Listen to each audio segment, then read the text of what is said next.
Loneliness feels heavy, but solitude has power. When you go through a spiritual awakening, when your consciousness begins to rise, the noise of the world no longer feels the same. Suddenly, crowded rooms feel emptier than quiet nights alone. Friends you once laughed with feel distant.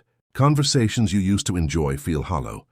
It's not because you are broken, it's because you are awakening. Higher consciousness reshapes the way you experience connection, and the chosen ones who step into this awareness often discover that silence carries more truth than 1,000 empty words. If you've ever asked yourself, why do I feel the need to pull away from others when I should be craving connection? This video is the answer. What you'll see here will transform the way you view solitude, not as isolation, but as a sacred choice, a step toward your deepest strength.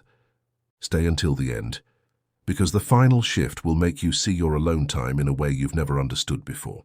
Being spiritually awakened changes how you read energy. When you walk into a room, you no longer just hear words. You feel intentions. You sense the unspoken, the undercurrents, the hidden shadows behind a smile. And that kind of awareness is not something everyone carries. Most people live on the surface, speaking without meaning, filling silence with noise. But awakened souls cannot unsee the depth. They crave authenticity the way a thirsty traveler craves water. And when it isn't present, they'd rather step back into quiet than drown in shallow interactions. This is why chosen ones often step away from social circles. Not because they dislike people, but because they see through masks. They notice when laughter is forced, when advice is poisoned with jealousy, when friendship is nothing more than convenience. It's not arrogance, it's clarity. And that clarity makes solitude feel safer than being surrounded by false company. So imagine sitting in a room full of people but feeling like a stranger. Not because they reject you, but because your thoughts run deeper than small talk. Someone talks about the weather, and in your mind you're questioning the meaning of growth, change, cycles, and time itself. Someone else complains about a minor problem, and your mind is processing lessons about resilience, energy shifts, and the bigger picture of transformation. This is the gap. This is why awakened souls choose to be alone, because the frequency of their thoughts no longer matches the conversations around them. And here's the twist. Solitude doesn't weaken them. It strengthens them. Society teaches us to fear being alone as if it's a punishment. But for those walking through a spiritual awakening, solitude becomes the training ground of inner power. It's where creativity blooms, where wisdom sharpens, where peace feels louder than chaos. Alone time isn't empty, it's overflowing. It's the place where higher consciousness whispers its truths the clearest.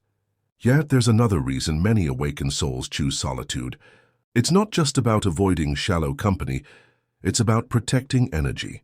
Think of yourself as a phone battery. Every interaction either drains or recharges you. For the chosen ones, meaningless conversations, gossip, or negativity drain them fast. They walk away from a party feeling like their soul just ran a marathon. But when they spend a quiet evening reflecting, journaling, or simply sitting in silence, they feel recharged, alive, and grounded. This is why solitude isn't just a preference, it's survival for the spiritually awakened. But here's where most people misunderstand.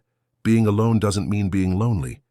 There's a difference between isolation that wounds and solitude that heals. Lonely people feel empty in their silence. Awakened people feel full. They discover entire universes within themselves. They hear the wisdom in their own thoughts. They connect to their higher self. They feel guided toward growth in ways they could never experience in the noise of constant company. Picture this. While others scroll endlessly on their phones to escape boredom, awakened souls can sit in silence and find inspiration. They can step into nature and feel conversations in the wind, lessons in the trees, and guidance in the stars. They don't need constant stimulation, because their inner world is already alive, already vibrant, already filled with energy shifts too powerful to be drowned out. And here's something few talk about. When you step into higher consciousness, your priorities shift. The friendships you once chased no longer matter as much. The validation you once needed feels meaningless. What used to excite you now feels small. You're no longer seeking acceptance from the crowd. You're seeking alignment with your soul. And that alignment often requires space, stillness, and time away from distractions. Of course, this doesn't mean awakened souls will always live alone, cut off from everyone. It means they choose carefully. They value depth over numbers. One true connection is more meaningful than 100 shallow acquaintances. They would rather have a single conversation, that lights up their soul than endless chatter that leaves them drained. And so, until those rare connections arrive, they embrace solitude as a sanctuary instead of a burden. There's another secret hidden inside this choice. When chosen ones step back from constant socializing, they begin to notice the patterns within themselves. They see their strengths clearer. They confront their weaknesses honestly. They uncover truths about their purpose, their passions, and their path that would remain hidden in the noise of constant company. Solitude becomes not just a preference but a mirror, a place where the awakened soul sees themselves without distortion. And once they've done that, their presence in the world changes. They walk differently. They speak with more weight. Their energy carries authority without force. People feel something different around them, even if they can't explain it. Why? Because solitude refined them. Time alone sculpted their energy into something magnetic.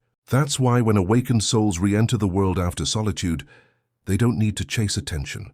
Attention finds them. The truth is, solitude is not the end of connection. It's the preparation for deeper connection. By choosing to be alone, awakened souls don't reject the world. They prepare themselves to bring something new into it.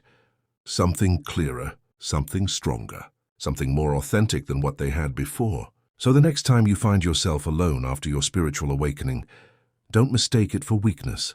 Don't think you're being left behind. Recognize it for what it really is, a sacred stage of your growth. A chosen one's silence is never empty. It's filled with higher consciousness, spiritual growth, energy shifts, and the quiet strength that only solitude can teach. Your solitude is not your prison. It is your power. And when you finally step back into the world, you'll see how much that silence transformed you into someone unshakable, someone magnetic, someone aligned with their deepest truth. If this connected with you, thank you for watching until the end. Like and subscribe so this message can reach more souls walking the same path as you.